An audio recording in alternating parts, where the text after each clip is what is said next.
Welcome, family, to another super fantastic presentation of Real Hot Radio 365.com and Real Talk. I am your man, Preston DJ Smooth, operating within the inner chambers of the eclectic imagination.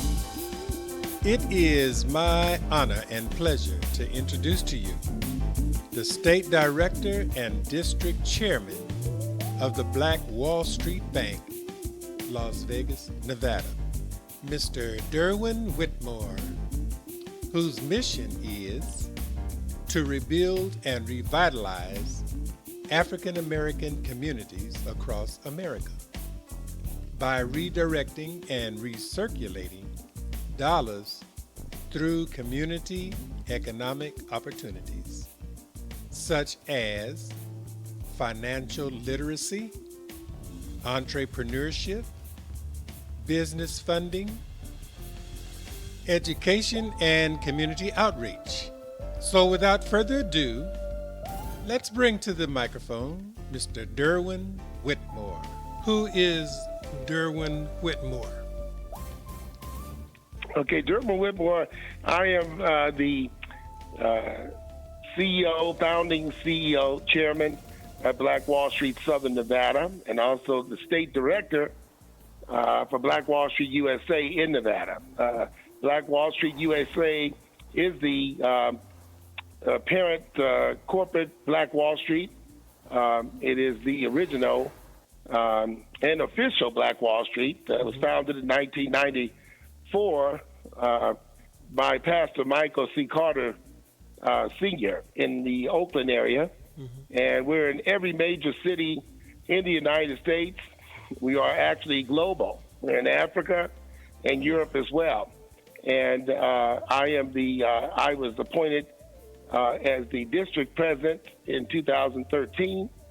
And here in Nevada for Black Wall Street, Las Vegas. And as I worked up through the ranks, served on the regional advisory board, I was appointed to the state directorship for the state of Nevada. So I'm a prior U.S. Navy veteran and prior federal law enforcement officer and worked in the financial services industry for over 25 years. So I'm just here to serve the community and very excited to be here today. Well, excellent. That's excellent. Excellent history. Yeah. So what were the conditions that led you to develop the Black Wall Street Bank there in Las Vegas, Nevada? Yes. Black Wall Street is a spiritual organization, and it's God-led. And some years ago, I really just kind of had an epiphany. I just think that God had spoken to me about the need for a national economic agenda for Black people here in America. And I thought that was really too big for me. And at the time, my passion was I was in insurance. I did a lot of financial planning using insurance products. I still do.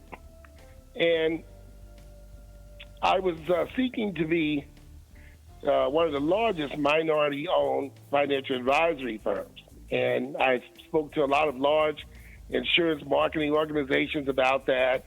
And they had said to me, well, there's such a shortage for African-American advisors. We really need that. Have you considered moving from Vegas to parts of the country where there were more concentration of Black people? And I thought to myself, well, no, I'm not really interested in leaving Las Vegas, but we are in a digital society where we can market online and reach, anyone from any area. So it was during my search online that I came across a gentleman in Virginia whose name I don't remember at this point right now, but he was a founder of the First Black America, which was a Black business directory. But he also happened to be the state director and chairman for Virginia for Black Wall Street. And I had spoken to him about my wishes and desires and what I was trying to do, and learned about Black Wall Street. And I had actually, when I was Googling black businesses, I had discovered Black Wall Street online, and I intended to call Black Wall Street next. But after speaking with this gentleman in Virginia, he told me that you should absolutely call Pastor Carter, Michael Carter, because he would be very interested in you getting involved with Black Wall Street. Mm-hmm. And Okay. when I spoke with him, he had just come out of a board meeting, and he told me that, Brother Whitmore, you were in the spirit, because I had just come out of a board meeting, Mm-hmm. and we were just discussing the need to have a financial planning advisory business involved with us. So your timing was, you were really led. So he and I spoke, and, he's a man that he's very dedicated. First of all, he's a servant of God, and he's very dedicated to the cause. Yeah. And after several discussions, I agreed to take on the district here in Nevada for him. So that's how I ended up getting involved. Mm-hmm. Oh, okay. Wow, that helps a lot to run right into the people that can lift you up on high. Absolutely. That's some tough stuff. Yes, sir.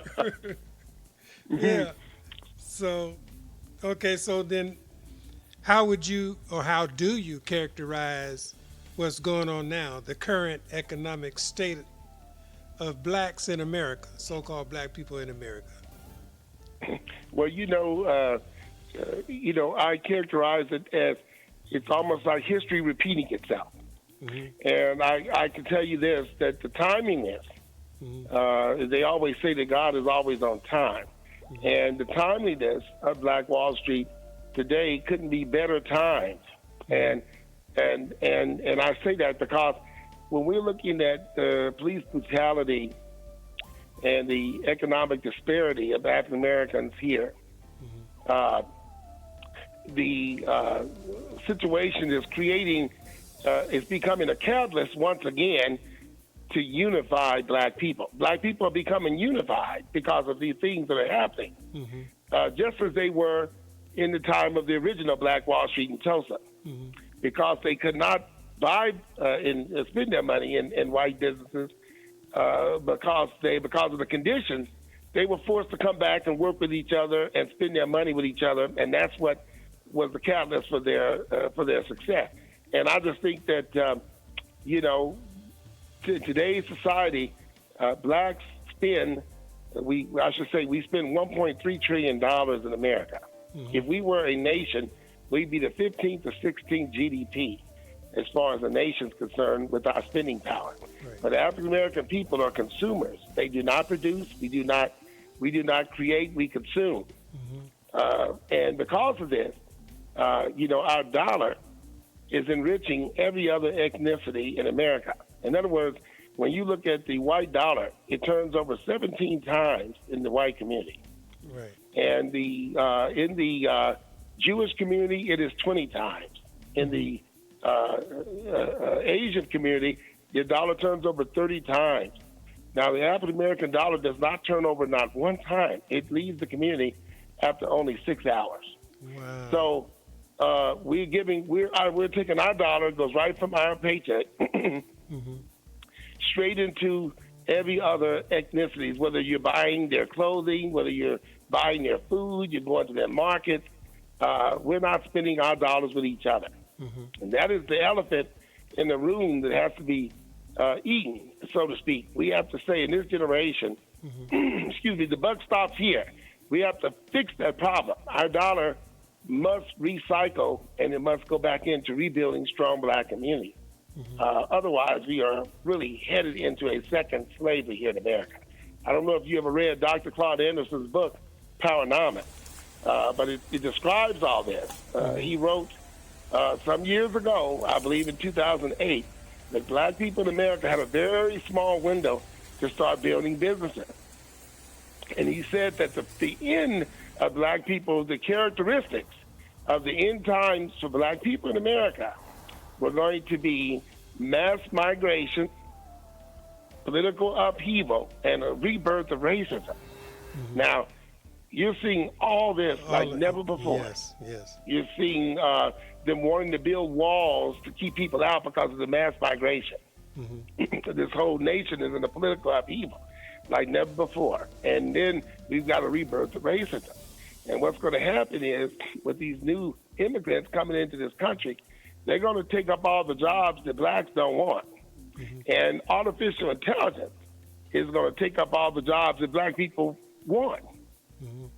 And so it's going to force black people out.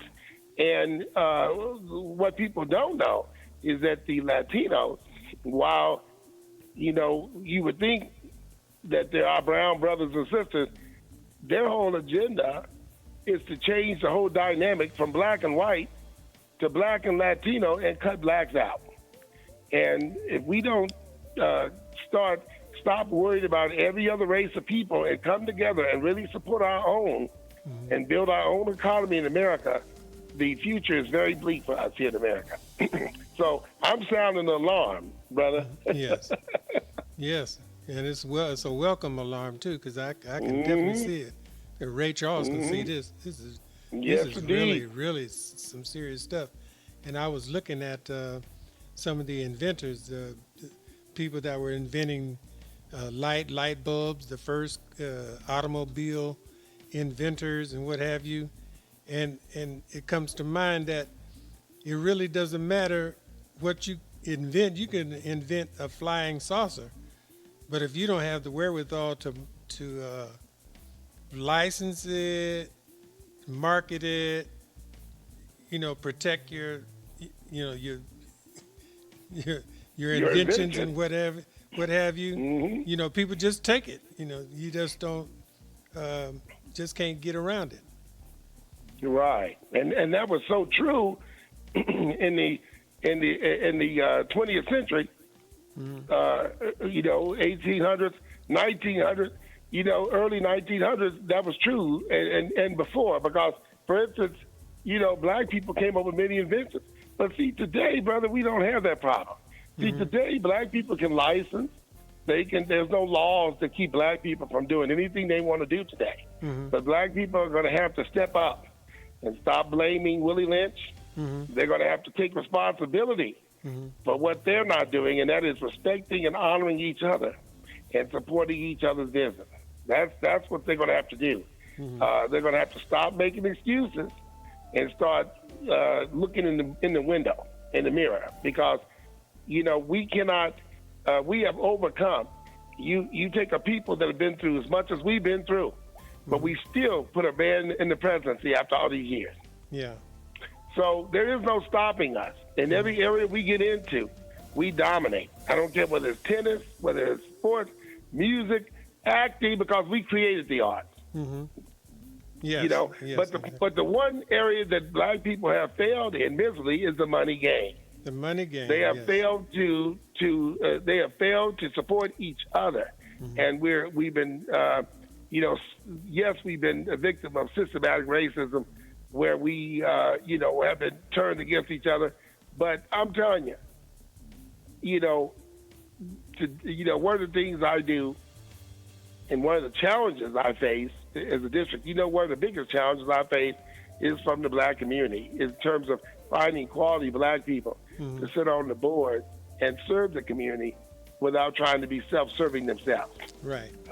And that's the biggest challenge. I have very powerful products and programs that are available to black people who want to get into business. We're launching a 4-part entrepreneurship series where you get certified, and then we have access to guaranteed capital if you go through $100,000 if you go through the program. We also have, I take companies from the ground up and put them in a program that builds your whole corporate credit the proper way. That when you have access to your EIN, your Dun & Bradstreet account, and I teach you all about what they're looking for, because less than 2% of the money for businesses come from banks. They come from alternative lending sources, and you would not know what their requirements are unless you went to look these people up. But I've got over 2,000 of them in the system, and my program comes with coaching and everything else that teaches people how to build their corporate credit, it gets them $50,000, and they'll work with you until you get $50,000 in corporate credit, whether it's in Visas, Mastercards, whether it's in lines of credit with vendors. It's all there. But if I took this out to the white community or Hispanic community, they'd be all over it. Right. Yeah. But when you go to black people and you tell them, listen, you need to go into business, and you need to build a business, and they don't get it. It's like if their family is okay, that's all they care about. Yeah. Yeah. So it's kind of sad, but that's why Black Wall Street is important, because Black Wall Street is different from any other organization. We're different from the NAACPs or the Urban Leagues and Urban Chambers, because we're not just about a membership. We are a movement. Right. That's what we are. Mm-hmm. Yeah. So how do you get to the platform where you're educating people about protecting money, family money, trusts, foundations, getting them into, positions where they can, operate on a higher plane? How do you facilitate? Absolutely. Well, we're doing that in light of COVID. We're doing that via Zoom meetings, where the 4-Point Entrepreneurship Series is all about that. And there's portions in there where we, once you complete one of the sections, we implement. That is the whole purpose of the program, is not just to go through and get certified, but we're implementing as we're going in. And one of those purposes is we do a financial need analysis. That's the one part that we do.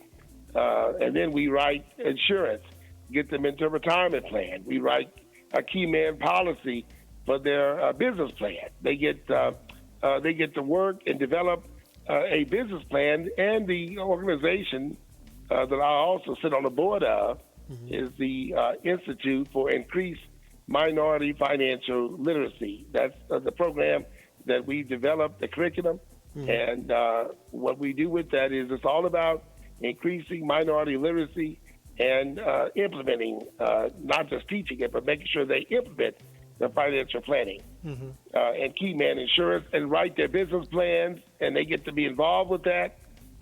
They get like a $5,000 business plan when they're finished. Wow. Okay. So it's very serious. Yeah, I know. Because, at this level, y'all in 50 states and Africa, and black folks don't even have a clue. That's yeah. Well, hey, we're going to help get the word out. We're definitely going to get the word out. I appreciate that, brother. Yeah. I appreciate that. Yeah, that's what we need, and again, I'm always, as chairman, seeking talent. It's like, I get a lot of action. Las Vegas is a little different. One thing you'll know about Nevada is Las Vegas, when I became the chairman here, the national president said to me, he said, DERWIN, he says, what happened to blacks in Las Vegas in the historic West Side is so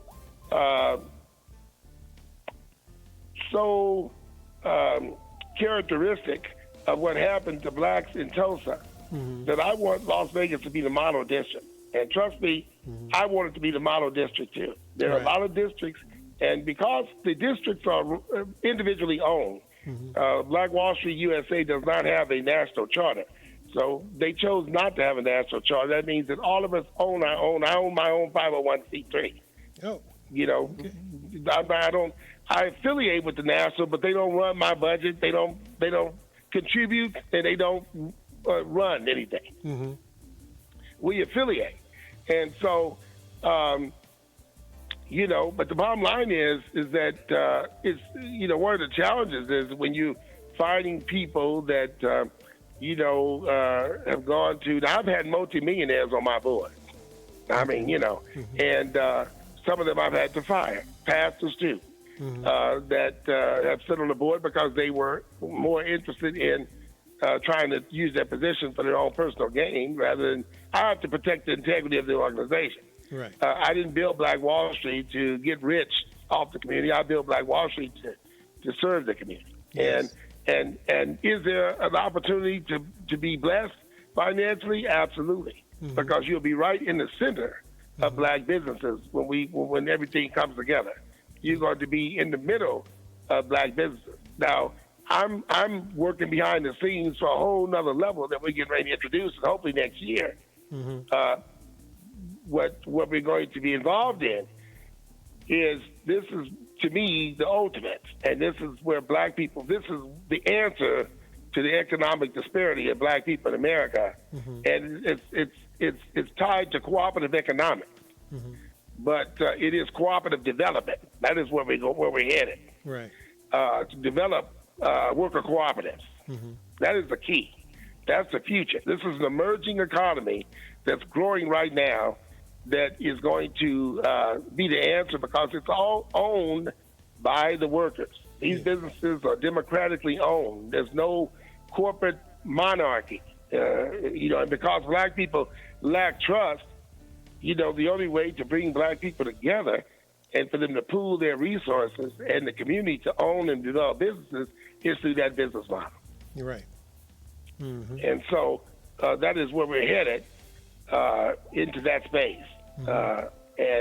But primarily I've worked on business financing, corporate credit building, and removing the roadblocks to business ownership by Blacks. There are a lot of tools and things out there that Black people have to, though, it takes a movement to wake them up to the need for them to start building businesses and supporting Black business. Yeah. Okay.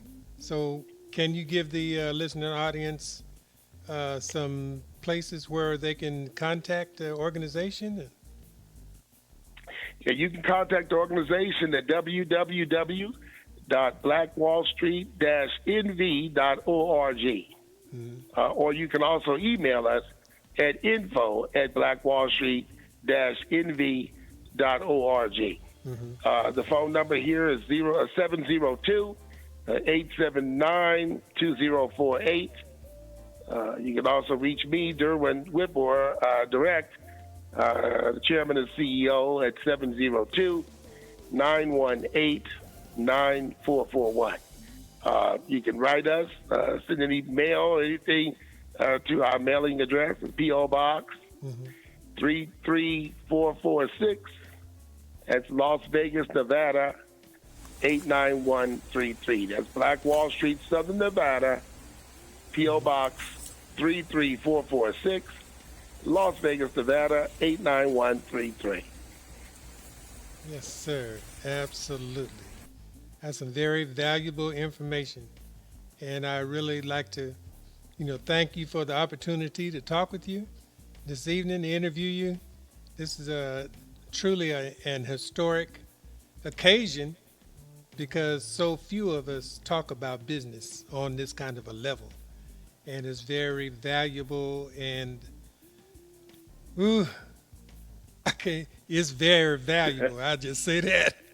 Absolutely. It's so needed. We're sounding the alarm, and we need more people like you, great people like you, that are in a position to get the word out and sound the alarm. Black people need to wake up and understand that we're in war here. Yeah. We're in war on many fronts. We're in war socially. We're in war economically. We're in war legally. We're in war physically, because we're the ones hit heaviest with COVID and everything else that are going on. We're the ones that lack the coverage to get good medical care and whatnot in America. We're at war, and Black people need to understand that. This is a call for unity. It is a time to rise and build, to rebuild the city, to rebuild the community. We cannot recycle our dollars without a community. And the thing about it is, this is not even about a white-black issue. This is a black-black issue. Because in original Tulsa, Oklahoma, they had their own black-owned bank. This was the middle of an oil boom. And whites came down there to the black part of town and did business in their banks. They didn't care that they were black. They did business with these black businessmen. And what I'm trying to tell you today, when black people start supporting black business, their own black-owned businesses, and start supporting and rebuilding their own community and taking pride in them, then you will find out that white people will come and support you. They'll come and buy products. They'll come down to your market. They'll buy your spices and herbs. They'll attend your events. They'll want to work alongside of you, just like they're out there in the street protesting beside of you. You know, they don't. This is not about a black and white issue. This is about a black-on-black issue. This is time for black people to step it up and take responsibility for their financial future in America. That's what this is about. Yes, sir. Yes, sir. Absolutely. I agree. Yes, sir. So I'm honored to be a guest on your show tonight. Okay. And I hope that we're not strangers. I hope we get to talk, and I hope we can keep in touch. Oh yeah, And, we'll definitely do that.